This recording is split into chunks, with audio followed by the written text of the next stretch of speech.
'Twas the night before Christmas, when all through the house not a creature was stirring, not even a mouse. The stockings were hung by the chimney with care, in hopes that St. Nicholas soon would be there.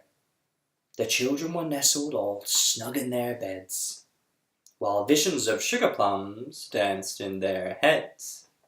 And Mamma and her kerchief, and I in my cap, had all just settled our brains for a long winter's nap, when out on the lawn there arose such a clatter. I sprang from my bed to see what was the matter. Away to the window I flew like a flash, tore open the shutters and threw up the sash. The moon on the breast of the new fallen snow gave the luster of midday to objects below. When, what to my wondering eyes should appear but a miniature sleigh and 8 tiny reindeer. With a little old driver so lively and quick, I knew in a moment it must be Saint Nick. More rapid than eagles his coursers they came, and he whistled and shouted and called them by name. Now Dasher, now Dancer, now Prancer, now Vixen, on Comet, on Cupid, Dunder and Blixen. To the top of the porch, to the top of the wall, now dash away, dash away, dash away all.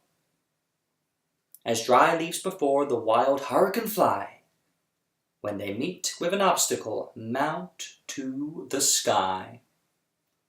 So up to the housetop the coursers they flew, with the sleigh full of toys, and St. Nicholas too.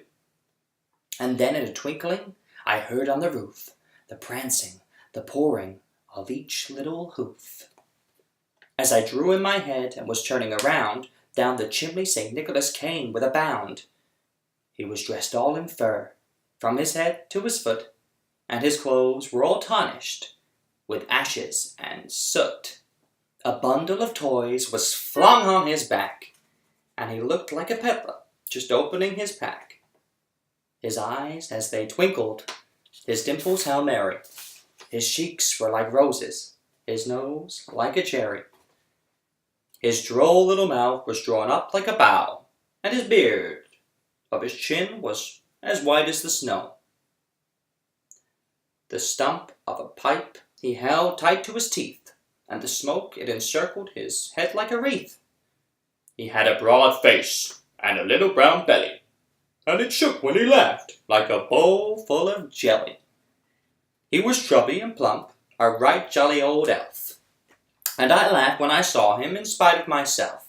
A wink of his eye and a twist of his head soon gave me to know I had nothing to dread. He spoke not a word, but went straight to his work, and filled all the stockings, then turned with a jerk, and laying his finger aside of his nose, and giving a nod, up the chimney he rose. He sprung to his sleigh, to his team gave a whistle, and away they all flew, like the down of a thistle.